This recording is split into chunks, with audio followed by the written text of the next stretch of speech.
There are several things that you can do as operations on structures. Structures can be copied from copied by using assignment statement. That is a very common thing. You want to copy, let us say, one student's record to another student, or you want to copy the date to another date and so on. You can do those things. You can put an ampersand before a structure variable and you can get the address of the structure. So, remember, structure has in turn has records or members, and these members in turn may have other members and so on. All of them get packed as one unit in the memory back to back. If I put ampersand of a structure variable, I would get the address of the structure itself. You can take structures and pass them on to functions. You can also make structures return from functions. You can pass the entire structure, you can pass only the components, or you can even pass a pointer to the structure, just like you would do for variables. For a variable, I could have transferred the variable, or I could have received I could have passed on a pointer, right. Just like that you could do it here also. The only thing is you cannot compare structures directly with each other. So, if I have int a comma b, I could do if a equals b. However, if I have struct point a comma b, I cannot do is if a equal to b as a check. This is something that the compiler will catch and give us an error. So, this is probably one major difference between basic data types and user defined data types. You cannot use equality operator or less than and greater than and so on to compare two structures with each other. Let us see for an example how structures can be passed on to functions. So, let us say I want to write a small function which is trying to find out if a point that is passed on to it, is it the origin. So, origin is the point 0 comma 0. I want to find out if the point that is passed on to it is actually the origin. So, the function is called is origin, and instead of passing two integers, I am going to pass the data type called point type, and the local variable name or the formal name is called pt. So, we have talked about formal names and so on earlier. The formal name is called pt. So, now this is a variable pt, and for pt you have pt dot x and pt dot y because it is of the type point type. So, you are checking if pt dot x is 0 and pt dot y is 0, in which case the x and y coordinate are 0 comma 0 respectively.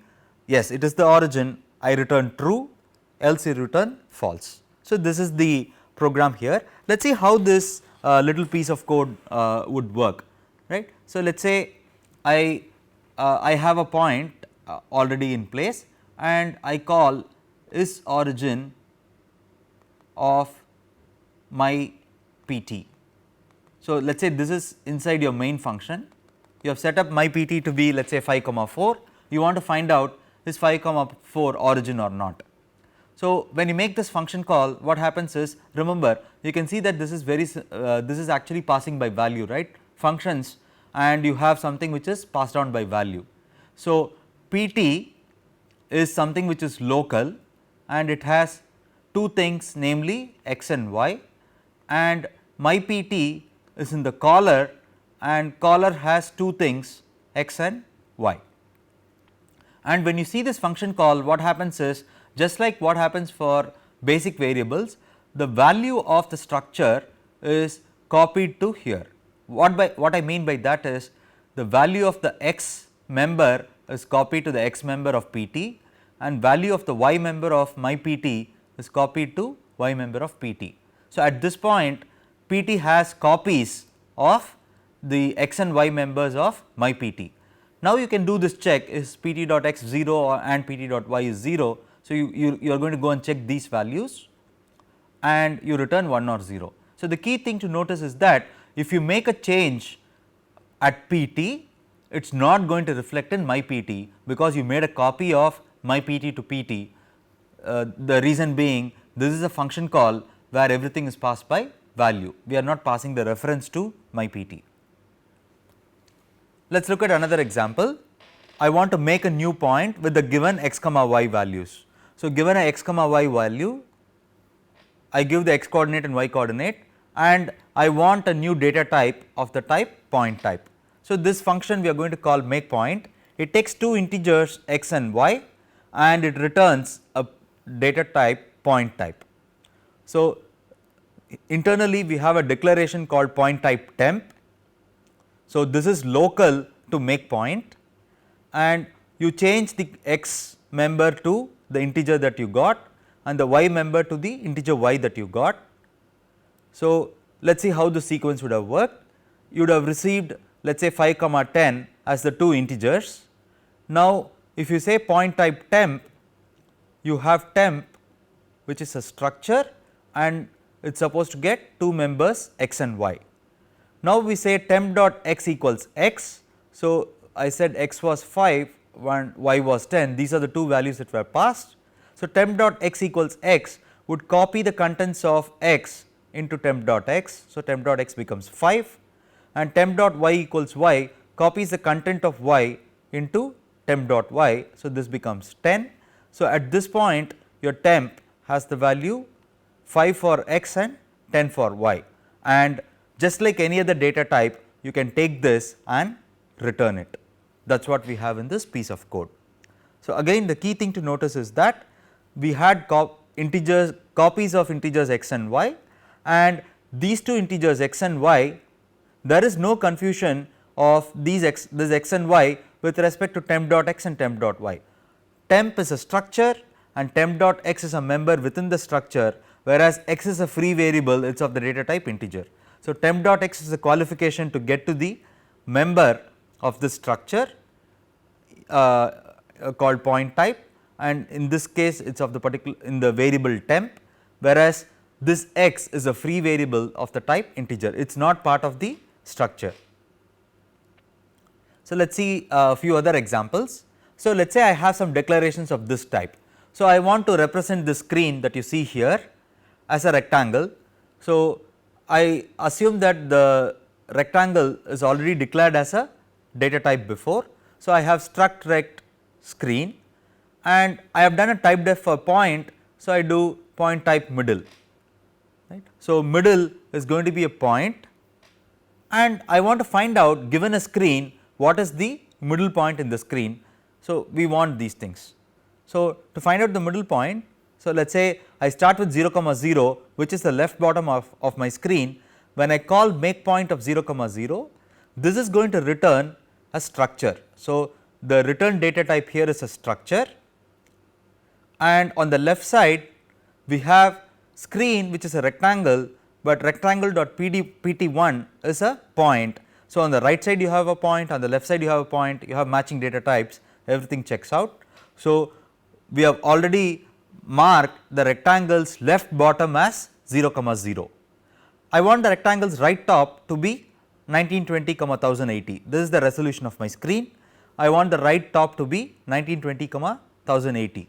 So, again when I call make point, this is going to return a point. So, the return data type for this is a point, and I want this to be set up as the right top coordinate for screen, which is a rectangle. So, these two lines take care of setting up the rectangle with the appropriate left bottom and the right top points. And finally, I want to find out what is the middle of the screen. So, maybe it is somewhere here for my screen. I want to find out what this point is. So, to do that, I take the left coordinate of the bottom coordinate of the screen and the top coordinate of the screen, I add that and divide by 2, and I take the left coordinate of the screen and the rightmost coordinate of the screen, I add them up and divide by 2, that would give me the center of the screen. So, these two things are integers, and make point takes two integers and returns a data type called point.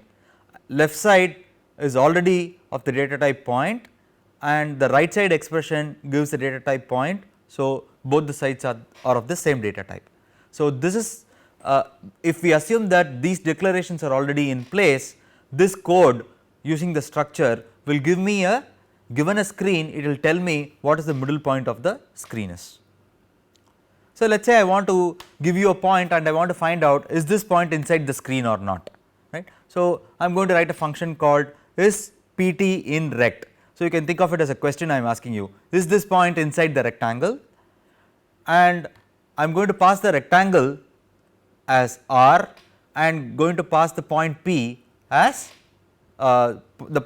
p.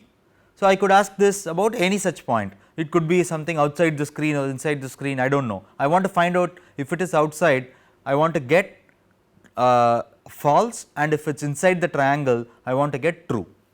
So, I have let us say this as my rectangle, and I could give you point P as this or point P as this or point P as this and so on.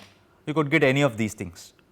Now, how do we find out whether this point is actually within the triangle shown here? So, I want to find out whether this point is actually within the triangle. So, to do that, if I know upfront that the x coordinate of the point is to the right of the beginning of the screen and the x coordinate is to the left of the right side of the screen, then the point is somewhere in between the left and right side of the triangle. And if it also happens to be above the bottom of the triangle and below the top of the triangle, if all these 4 conditions are satisfied, then the point is within the triangle, right. So, this point is not within the triangle, even though it is within the y range of the triangle, it is not in the x range. So, it is to the left of my leftmost point. So, this point is not a point in the triangle. So, or this point and so on, these would not be in the triangle. For all these points you would get false, and points like this I have started with, right. So, point like this and so on will get true. So, this is a small piece of code which actually takes 2 different structures, one which is a rectangle and one which is a point. And remember, rectangle R has PT1 and PT1 has a x member and a y member. So, PT1, if it is the left bottom point, it will have its x and y coordinates, and we are comparing that with the coordinates passed on by variable p. So, just like basic data types, you can also do a few other interesting things with structures. For instance, let us say I want an array of 10 points, maybe I want to define a polygon which has 10 sides. I could do it using this. So, struct point int x comma y and point array of 10. So, what this gives us is we define a structure called point with 2 members x and y. We do not want just one variable of the type point, we want 10 variables of the type point. The variables are going to be called point array of 0, point array of 1 and so on, all the way up to point array of 9. So, you could also do the way it is given here. You can just stop with the structure description that is given here on the top, right, and then ask for point type point array of 10. So, this is also a valid way of asking for point. So, in this case I assume that there is a type def struct point is given as point type. And finally, even if you have arrays, you can initialize them. So, this is an array of structures on the right side. So, point array is an array of structures. So, you can think of it as I have an array and each one is a structure and the structure has x and y. So, this is point array of 0 comma x and this is point array of 0 comma y. This is point array of 1 comma x and this is point array of 1 comma y. This is point array of 2 comma x, this is point array of 2 comma y and so on. So, in this case the point array has 3 points. So, the x will get 1, the y will get 2 at point array of 0, then point array of 1 dot x is 2, point array of 1 dot y is 3, and finally, this would be 3 comma 4. Right. So, this is the setup that we have for array of structures. You can access the individual members using arrays as given below. So, you can say point array of 0 will be a structure. Given that structure, you can access dot x and get the x member, or you could even use point array of I to get the ith structure or ith member in the array, and in that you want the x coordinate and y coordinate to take the values 5 and 5. You can also do read of these values, point array of 0 dot x and point array of 0 dot y can be used as they are given here and printed and so on. So, finally, arrays can structures can be assigned to each other. We have been seeing this for a while now. So, if I did make point 4 comma 4, make point is a function which is going to return a point with its x as 4 and y as 4, and since the right side is a structure of the data type point, I should have the left side also to be of the same data type. In this case new point is also of the same data type. So, what it would do is whatever is returned from here it does member wise copy, it copies each member on the right side to the corresponding members on the left side. So, you can assign structures to each other. So, this is a useful thing because you want them to be treated as basic data types, right. So, this brings us to the end of this module on basic structures, and we will see how we can do a few other things with structures by passing them on to functions and so on in more detail in the next module.